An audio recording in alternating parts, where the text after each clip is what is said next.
again. We know this is what we're meant to do. So we wake up, put our feet on the floor, go on a day like a warrior, like warriors. Cause that's what a tribe does. We got your back so you can relax and focus on all the important stuff, like getting your business done. This is our tribe. We look out for each other. That's right, that's right. This is our tribe. We help each other grow in business and life. That's right, that's right. No need to panic anymore. We got lots of support and an army of warriors by our side. We fight the good fight when we unite. We fight the good fight when we unite. Cause that's what a tribe does. We got your back so you can relax and focus on all the important stuff, like getting your business done. This is our tribe. We look out for each other. That's right, that's right. This is our tribe. We help each other grow in business and life.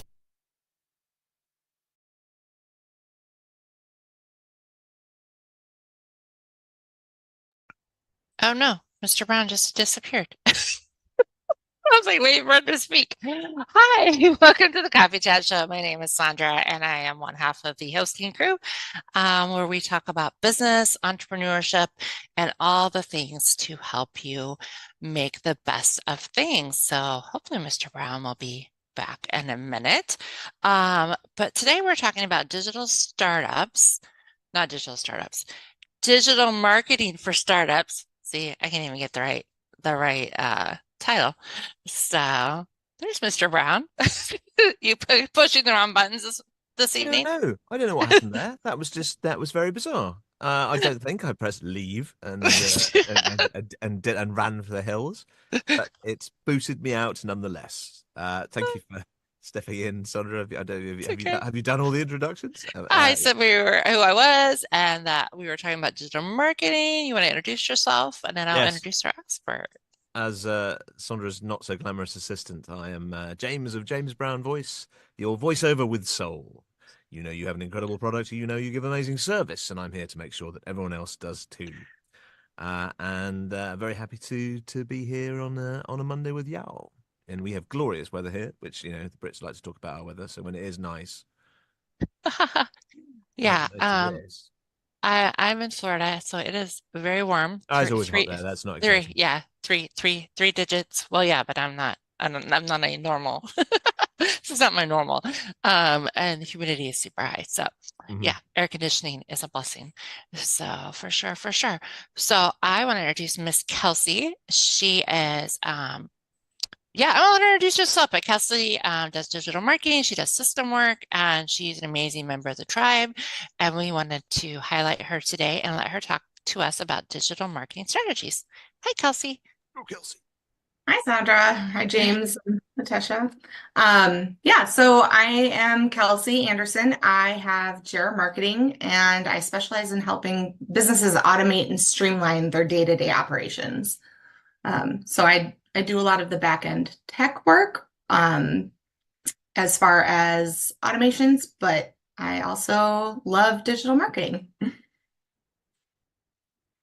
So as an entrepreneur, like a newer entrepreneur is what we usually gear towards, but like what would be some strategies to get somebody started? Because it can be very overwhelming. 5,000 people tell you to do it 5,000 different ways. And, you know, I know I've been overwhelmed before and be like, okay, forget it. I just won't do it. So if you could give us some tips and strategies, that'd be great. So digital marketing can be very overwhelming because, as Sondra said, everyone does things differently. The number one key thing is to make sure that you get a really good understanding of who your target audience is. So understanding what problems they are having and how to solve them. So once you know what problems they have, you can figure out the different solutions to solve those issues and talk to them about it. So make sure that you are always being friendly and approachable, can answer their questions and kind of help guide them towards the solution or possible multiple solutions.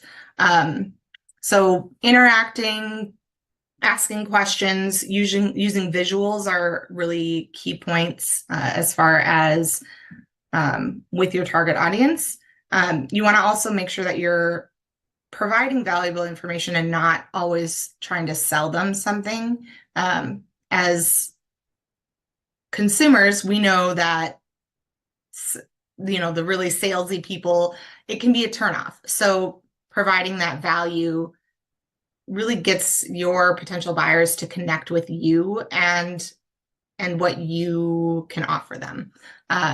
So it helps kind of elevate you to that next level to make sure that you're providing that good value with whatever strategy you're going with as far as digital marketing goes. Digital marketing in itself can be a game changer, and it can mean there's multiple avenues for digital marketing. So social media, email marketing, SEO strategy, whatever strategy you do go with, you want to make sure that you're staying consistent in your efforts. So if you're putting effort into social media marketing, you want to make sure that you're consistent with connecting with your audience and providing value. Yes, you do want to have call to actions so that you are also selling your services, but you don't want that to be the only thing that you are putting out there. Email marketing, same thing. So don't always be pitching. Make sure that you're also including value in your email marketing. And then with that, whatever digital strategy you are starting with, don't start with all of them at once because that will get overwhelming.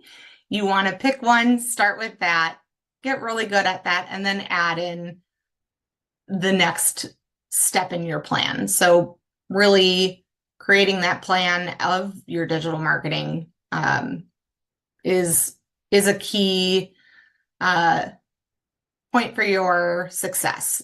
Pick one, get really good at it, and then move forward and add another piece in. And if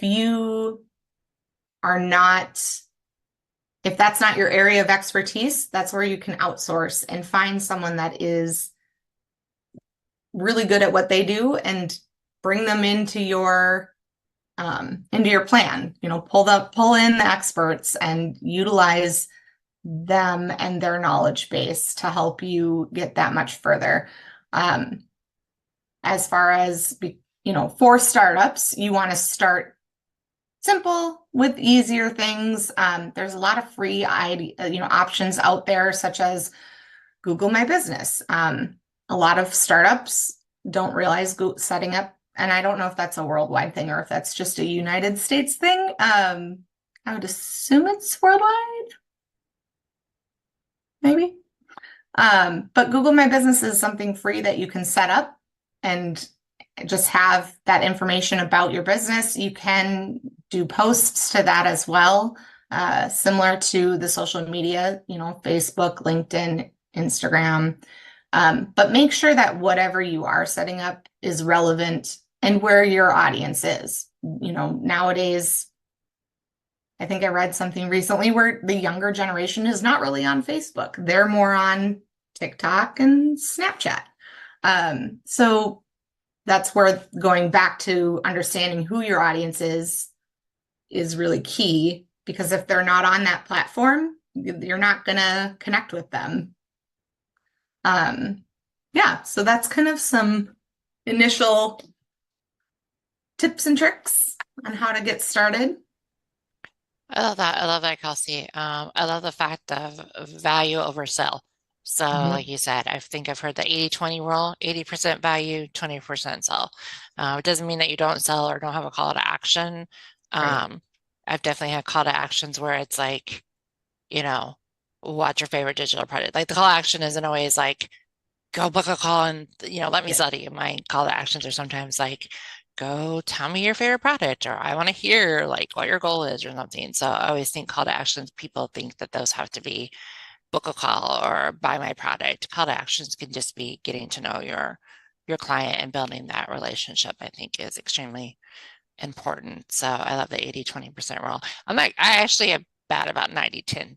Like everybody's like, you want to do a little more selling and a little less value. And I'm like, okay, well, let me swing a little bit the other way. So awesome, awesome. Mr. L, come in on the conversation. Thanks, Sondra. Hi, James. Hi, Hendrick. And hello, Kelsey. All right. I think some of us are what they call BBTs, born before technology. And when you talk digital marketing, we may be left behind, as in, what is digital marketing? I know you mentioned TikTok and all that, and I know there are strategies that you need to employ on the various platforms that there are. But basically, what is digital marketing? Does it involve or include Facebook, LinkedIn, and all that, where it's not your normal traditional marketing of getting people together and showing off your product or your service and all that? Is it that kind of a thing? Thank you. Go ahead, Kelsey, you want to answer? Yeah, great question. So digital marketing is really, now in the new age world where everything is online, it's, if you think of it that way, versus newspaper and billboards and mailers, those are all print marketing, whereas digital marketing is really anything online. So it has to do with, all the social medias, the email marketing, the email, digital marketing, email and social media, and then SEO. I'm not an SEO expert, so I wouldn't want to touch on that, but I know that all plays a part into digital marketing strategies. So SEO has to do with websites and kind of the content that you're putting out there and making sure that it's pulling in and connecting with people that are searching keywords and whatnot. But again, not my area of expertise. So that's where I would pull someone else in for that. But anything really online, and putting your information out there in content is what I would equate to as digital marketing.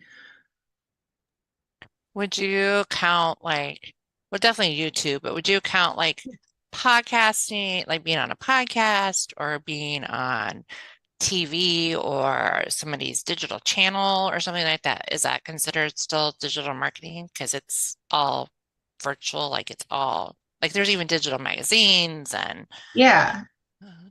Yeah, I would still count those as digital marketing. Really anything that you can search online for, or put your content or information or your voice out there, I would say would be digital marketing.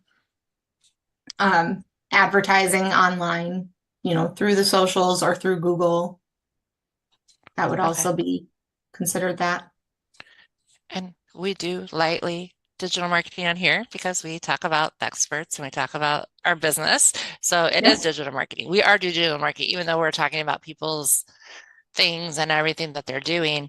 It essentially is marketing if you really want to cut down to it. People are like, hey, you're marketing because we're talking about our opinions and our expertise, but we do mention our businesses. We do put our LinkedIn profile out there when we do show notes, Spotify, all that stuff. So this is marketing too. So it's just a different way of doing it. So awesome. James, I'm curious, in voiceover, is marketing a tad different, or what strategy do you use? No, it's vital. There are people who who get most of their work through agents. There are people who get most of their work through audition sites, pay to plays, we call them, where you pay a subscription and you do auditions from there. But really, that's it's a very unreliable way of building a business. It's not really a business, in all honesty. The way that you build your business is by making your own client list and serving those clients and developing relationships with those people. So yes, it's a vital part of my strategy. I concentrate quite a lot on LinkedIn. I put a lot of effort into there, connecting with people who I feel like I might be able to help, or who are good collaborative partners, video production companies particularly, who tend to work with voiceover on a regular basis. Production houses are also useful for me, and I try and connect with the person who would make those decisions. I'll try and talk to them and make sure that I'm top of mind when they are thinking of voiceover. And that takes up a lot of my digital marketing. I have used email as well. I didn't find it massively effective, but I do feel like it probably deserves another chance, just because it's better to fire multiple bullets, I think. And yeah, it needs to be something that you use, and at least as a follow-up strategy, if you're not using it perhaps as a direct outreach in the first place. But obviously getting people onto a list and into your CRM, and then designating them as your good leads, hot leads, and what have you, helps you continue with your outreach there, and hopefully turn that into a client. So yeah, I try and personalize it. I try to use video, and I try to be specific with the people I'm trying to connect with. That's mostly what I do. I'm sure there's more effective things that I could be doing. Hopefully, I get to implement them sooner rather than later. Yeah, I like that. I like that. And yeah, I think, like you said, even if you don't have an email list, if you have a CRM, then you need like the emails and the nurturing sequence and so on and so forth. Literally what I'm working on right now, rebuilding every piece of my business when I rebranded. So that is something that we literally is the goal to get done this week. Because right now it's like hilly-nilly, like, oh, wait a minute, I need to go follow up with so-and-so and da-da-da. So when you can automate and have somebody help you build that out, like Kelsey said, go to the experts, which is what I did. Then, they're going to help me build it out. Okay, Hendrick, I'm going to pick on you. Not pick on you. I'm going to call on you. Digital marketing, how does that work when you have a physical in-person business, or does it? Evening, everyone. I think it works, or let me not say it works or it does not work. What I can tell you is I've actually just done a short course or certificate in digital marketing, because I've also come to realize that it's actually the next in thing. Remember, we're in the age of AI, fourth industrial revolution, and everything actually it's on these social media networks or social platforms lately. I used to be one of the people that would do anything just to keep my mouth shut on these platforms. I don't like chatting, or I only chat within a certain setting that favors me in a group of people that I know and they know me. So essentially in a group where we are familiar with everyone else. But I saw the importance and the growth of digital marketing. So I decided to give it a try. I haven't yet used it. I just got the course completed recently. So I think we'll know actually in the next couple of weeks. And hopefully it does work out, because I always say most of the time, we are not immune to change. We are not, as business people, we need to evolve. We need to be adaptive and understand that the industry as we know it now is not going to be the same 2 or 5 years later. So when these trends come, we need to jump on them, learn, and try to adapt. That's Hendrick from Teresano Earth Movers, your lifting and rigging specialist in Mpumalanga.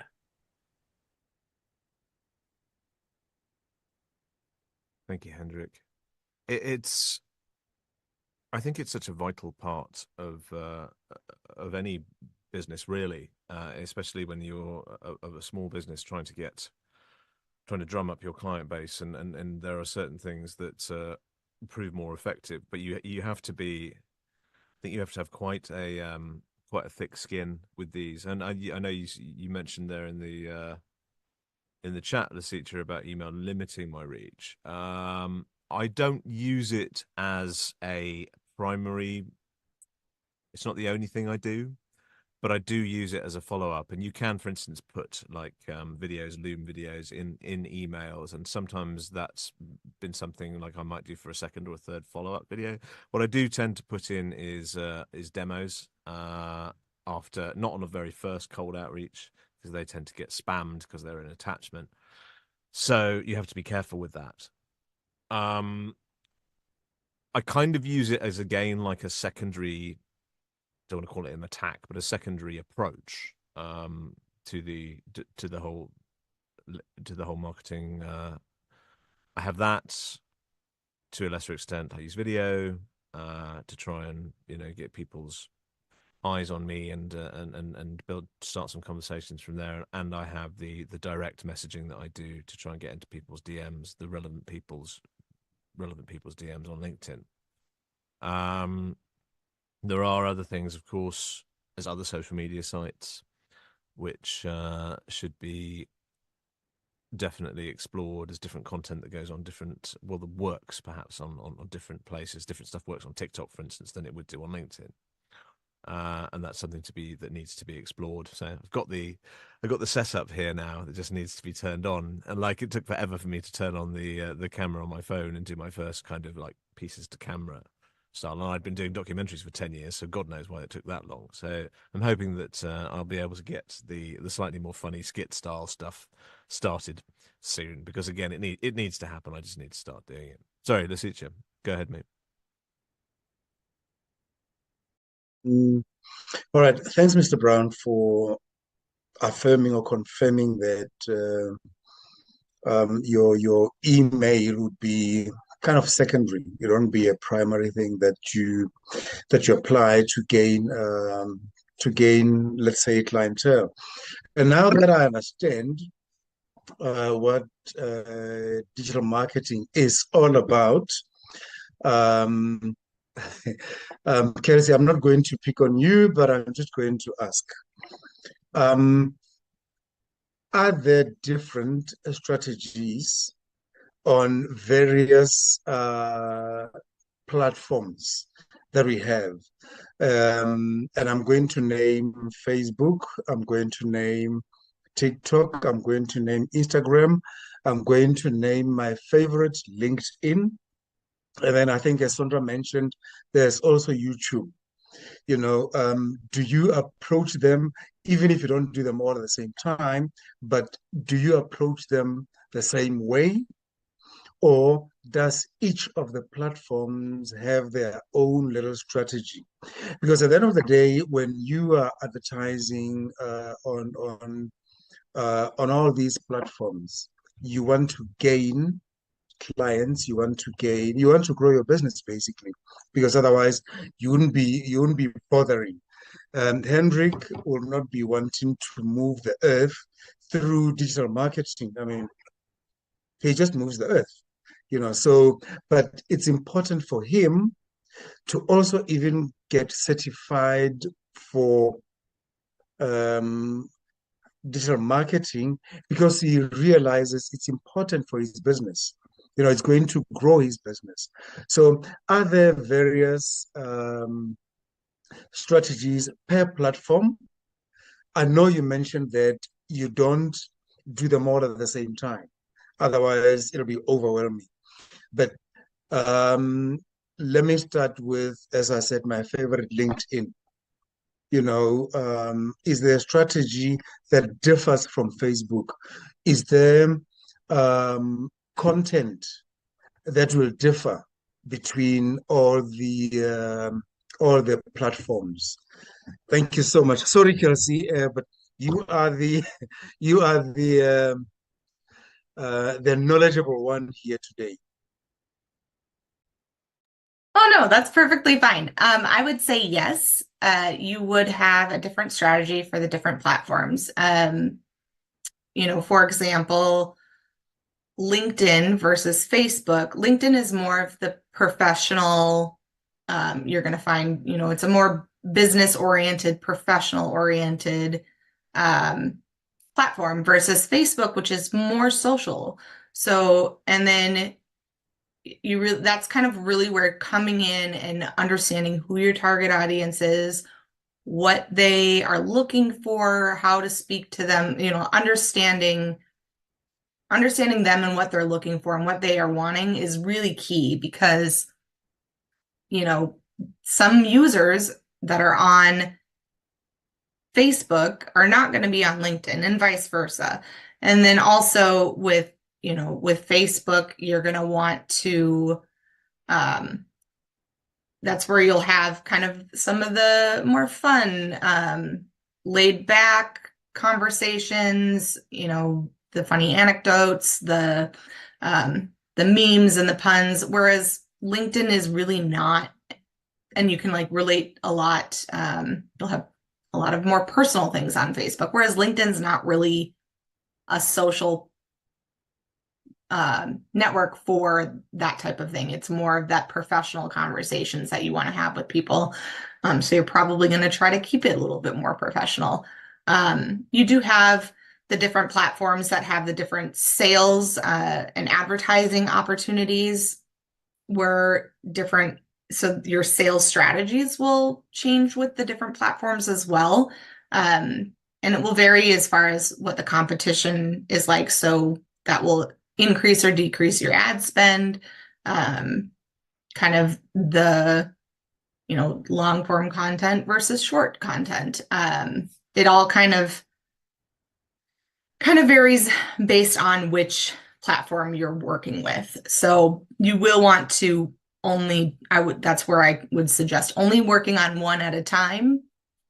You can utilize your content across the multiple platforms, but you're going to want to tweak it just a little bit based on which platform it's on and who you're speaking to make it more relevant to that audience.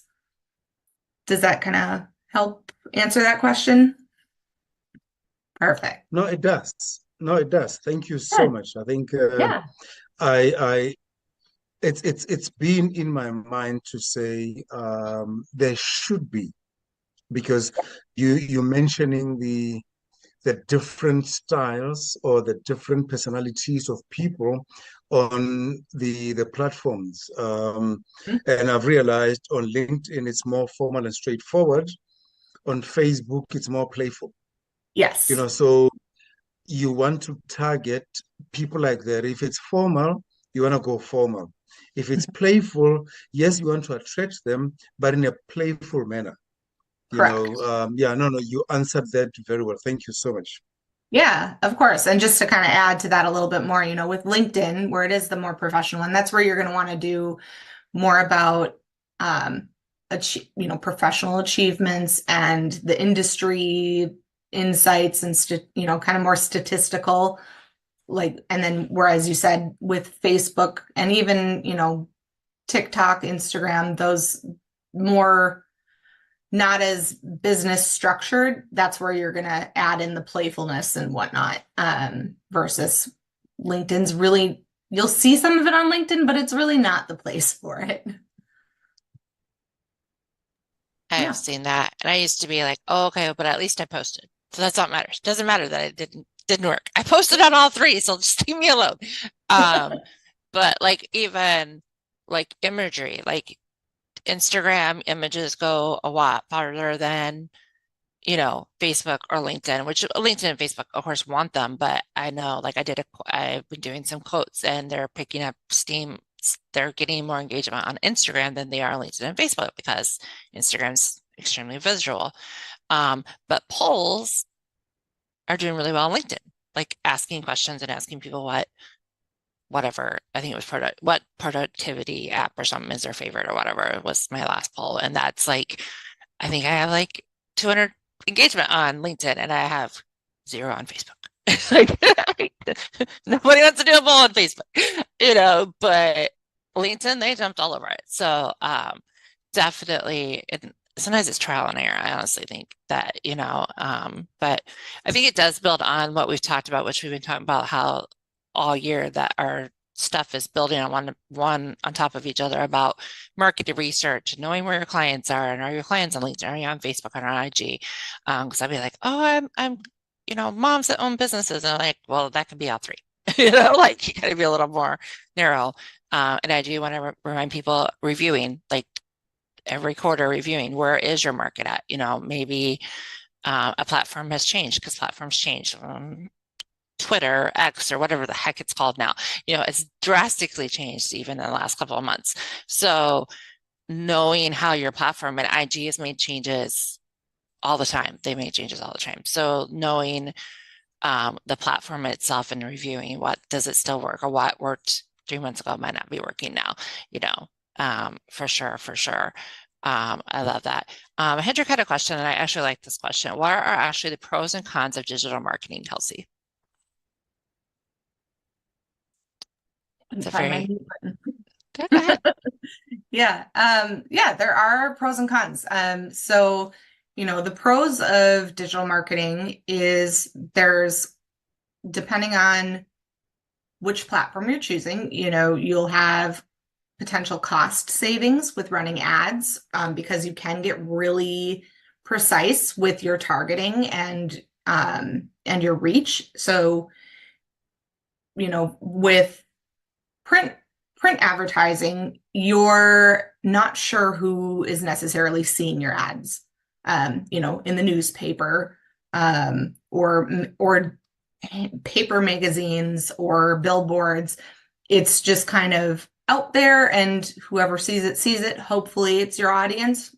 You are also going to have people not from your audience seeing that. Whereas with digital marketing, you can really narrow down, like, I want to target people within this specific age range. You can even go gender, you can go interests. You can really get targeted with that. So that's nice because that if you've got your targeting on spot, because you know who your avatar is, you're spending your money a lot wiser. And as I say, avatar, and that's who your target audience is. So it does come with some challenges. There is, depending on what market you're in, you may have high competition. You have to be mindful of privacy.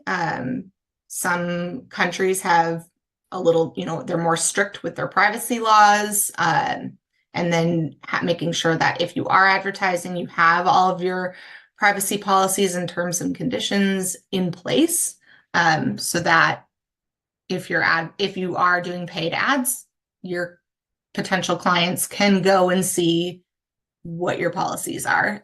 So those are important to have. And then also just the constant, I think it was mentioned a few times, whereas technology is constantly changing. So what worked 3 months ago might not work now. So just kind of always paying attention to how things are working. Are you getting the results? And then, making the tweaks and the adaptations to keep moving forward versus staying stagnant. So that's kind of the pros and cons of digital marketing versus, print marketing. Mr. L.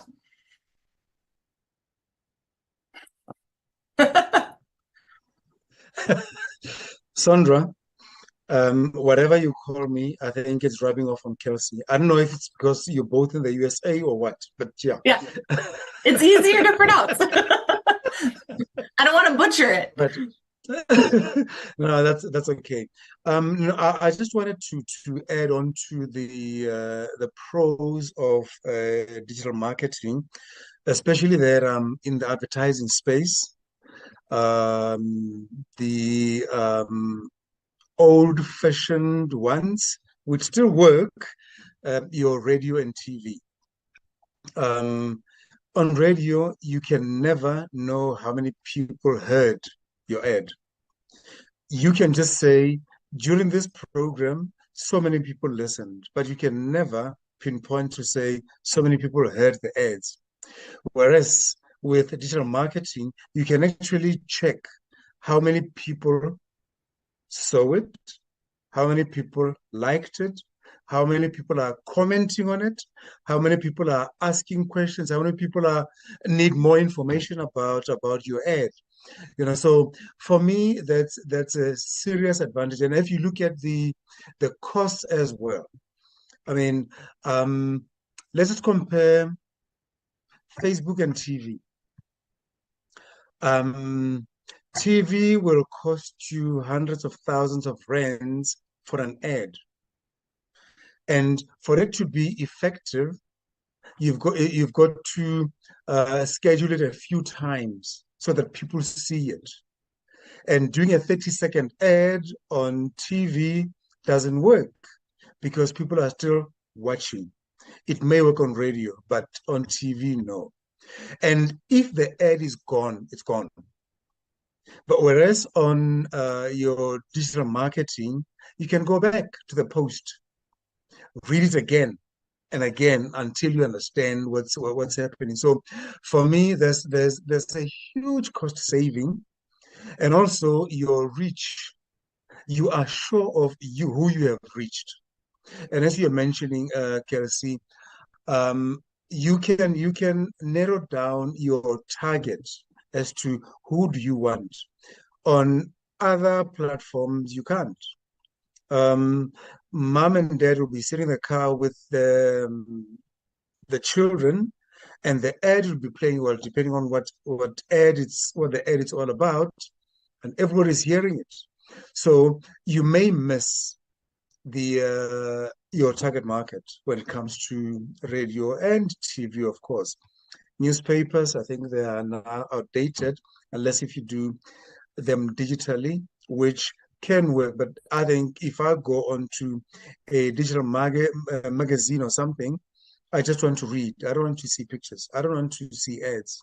I want to read the content. The ads, no, I don't want to see that. So I just wanted to add on to what you said about cost saving, especially. But then on the negative side of it, is it negative?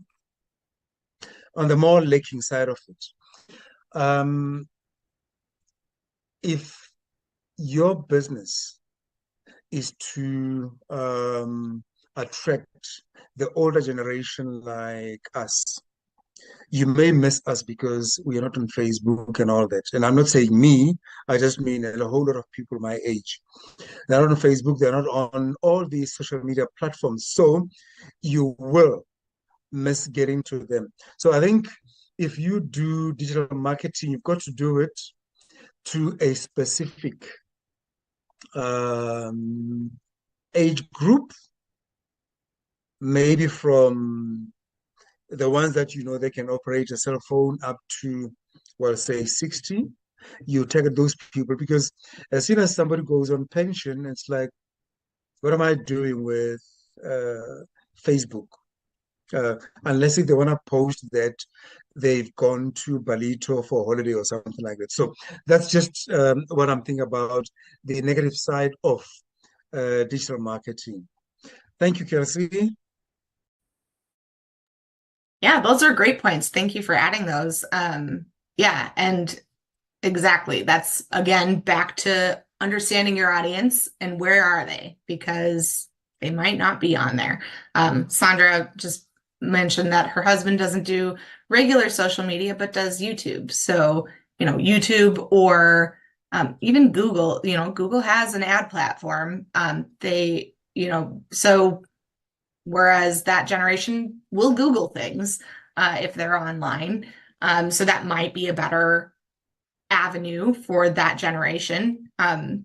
But then you also want to be mindful, again, back to the cost savings of making sure that you really understand who your audience is, so that you can, if you are doing ad spend, if you go down, and you don't have to always go down with ads to get business, but if you go down that path, make sure that you're really understanding who your audience is, so that your money is being spent wisely.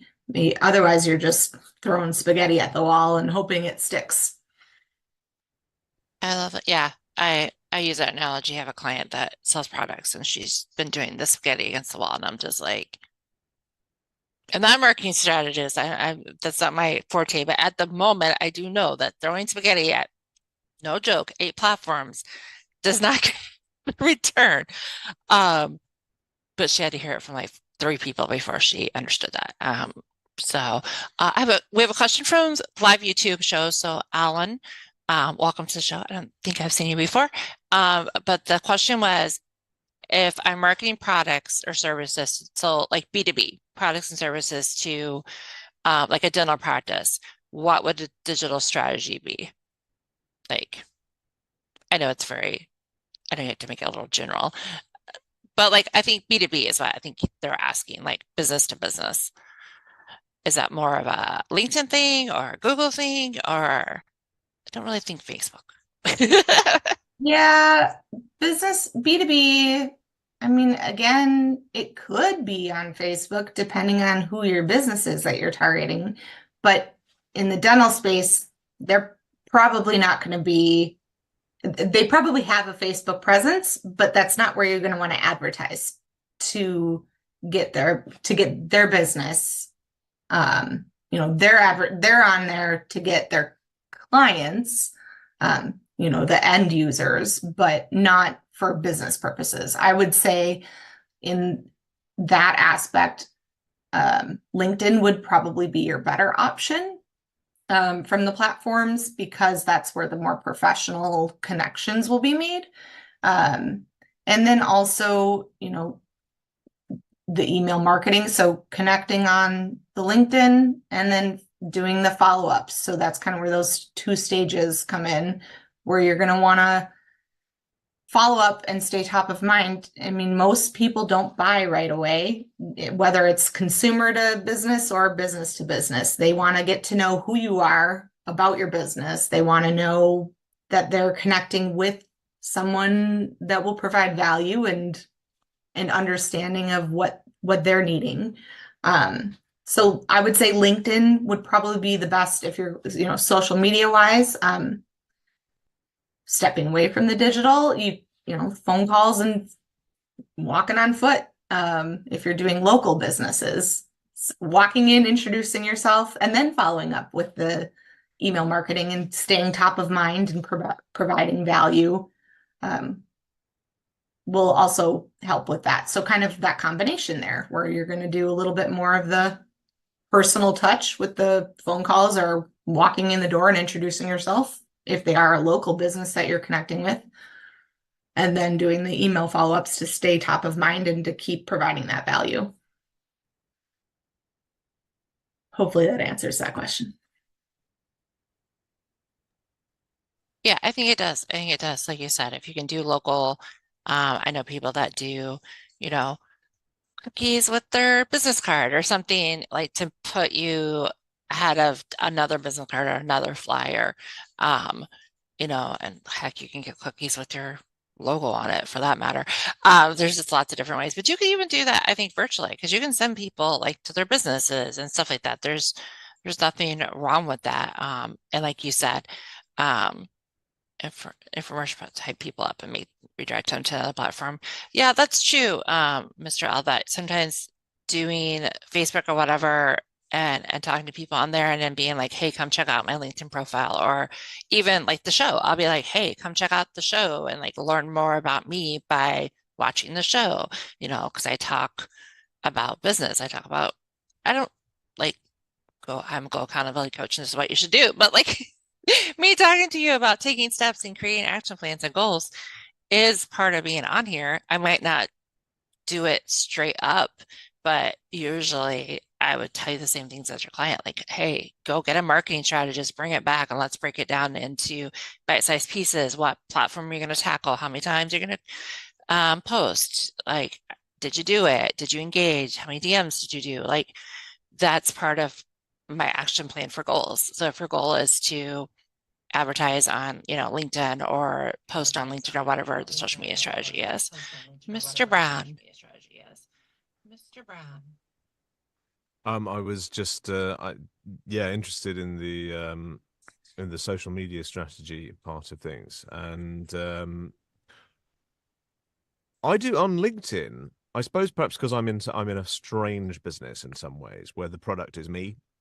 So I do some, for instance, like, what benefits do voiceover bring to your business, and like sort of what would you do when hiring a voiceover, this, that, and the other.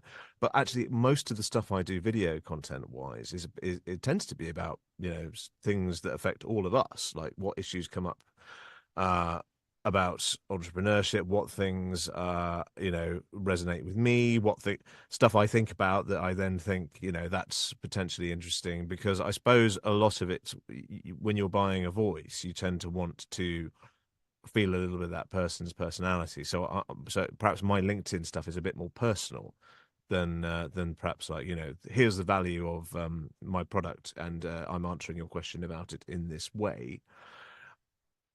It's just like I that's the way I do it anyway. You can always do the they ask you answer style of approach too, and I think you should do, because of course find out what people want to understand about your business, and then you position yourself as an expert. But I at least I'm finding out so far that people seem to want to work with people that they like. And I think that perhaps sharing a little bit more of the personal content, if you are working maybe with a freelancer, we are freelancers at the end of the day, that there's no bad thing in at least I'm finding there isn't any bad feedback from posting more personal stuff on LinkedIn too.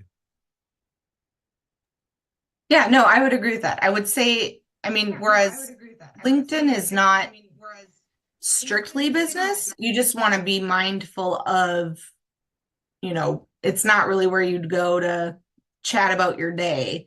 But yes, I think that even like what you said, connecting with people on a personal level is key and important, because that's who you're especially in your business, you're selling yourself. But also social media does have the downside of where it can be a lot of fake things, especially now in the world of AI. So buyers do want, or whether it's a business or a consumer, and an end user consumer, they do want to connect with you on a human level and know that they're interacting with a person that has feelings and can make, we are all human, we can make mistakes and spell something wrong or whatnot. But so you don't want to be a robot, you do want to still put yourself out there. But it's also, whereas LinkedIn, you wouldn't have the same type of conversations on LinkedIn that you would, or posts that you would on Facebook. So it's just that differential there. Yeah, I think it's important to, and coaching's the same way. If people don't trust me or like me, then they're not going to be coachable. Like it's a struggle bus. So I'm always like, are you coachable?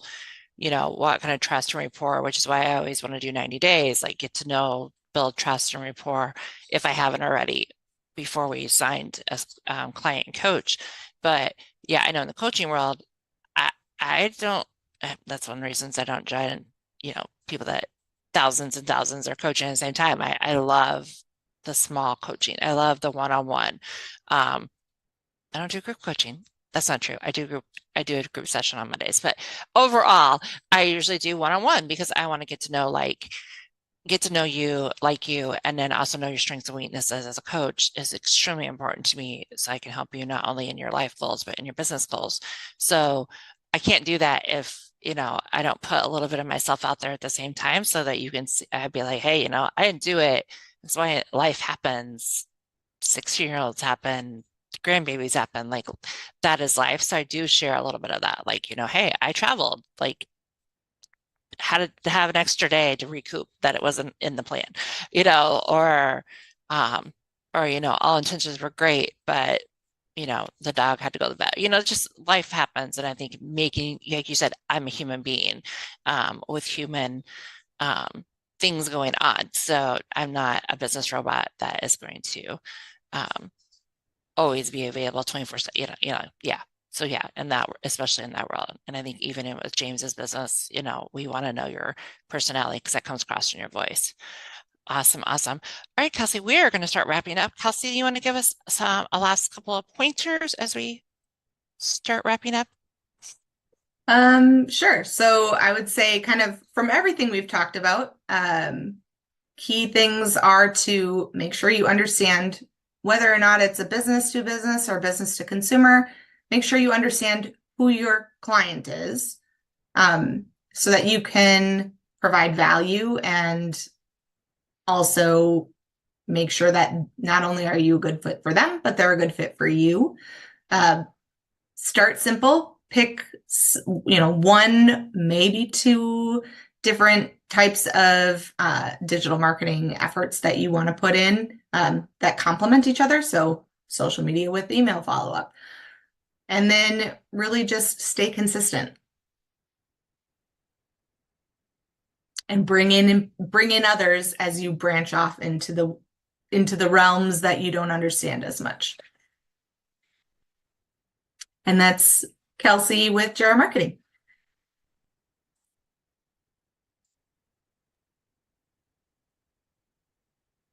Thank you, Kelsey, and a good message, I think, for everybody to take out of that. And yeah, there's Lesetja ramming that home with consistency. Really is about consistency, I think, in keeping, because it doesn't have to be perfect, but it does have to be there. Because if people don't see you, then they don't know you exist. So let's keep reminding them that we do, eh? So thank you, everybody, again for this one. Very useful topic, and I'm really glad we addressed it. So thank you very much, Kelsey, for all your insights and for being our guest this evening. And thank you, Lesetja and Hendrick, and thank you everyone else for watching on YouTube as well. And thank you, Sondra, for being fabulous as always. I've been James of James Brown Voice, your voiceover with soul, and thanks for being with us once again. And to you, Sondra. Thank you, James. Yes, super thanks to Kelsey. You did an amazing job. I know this was outside of your comfort zone. But thank you for indulging and helping us understand digital marketing, because I do think it's a very broad topic. So I think that's the interesting thing about our show is that we can bring that topic in and have a conversation about it to help entrepreneurs and help ourselves. So I'm always learning something. We want to give a shout out to Susan, who does our covers. She does our show notes. Like I said, our LinkedIn links are in the show notes. So you can chat with us on LinkedIn at any point and any time. We want you to reach out and we want to have conversations with you. We also want to thank Somerville for helping with email marketing and the other things she does in the background. And the Explore ProTech has their GOSN event next Thursday. So that is our international networking event, and it is very unique. You will not see it anywhere else in the world. We do not do the normal networking thing. We have fun. We get to know each other. It's really about building relationships. It's not full transparency. It's not about selling. Like we're really not about selling at the GOSN event. The GOSN event is really about meeting people and building relationships from all over the world. So that is next Thursday. We'll make sure the link is in the show notes. So make sure you sign up for that. It's always a fun time. We do fun questions and just, yeah, we have a blast. That's all the notes. We want to wish healing vibes to Miss Nistine and Mr. Peter, who are our owners of the channel. Unfortunately, they've been under the weather for a while, so we want to make sure they get well quickly. I am Sondra. I'm the owner of Get It Done Coaching, and I help you reach your goals by creating bite-sized action plans. I also do quarterly reviews every 3 months to help you review the quarter. I bring in aspects of the show to that. I've changed some pieces of my workbooks and things to match some of the topics we've talked about. My next one is June 21st, and I'll make sure the link is in the show notes today. Also, and then you can always catch us on Spotify. So if you can't listen to us on YouTube, you can listen to us on Spotify. And as Miss Nestine always says, we want to wish all entrepreneurs your wildest dreams come true.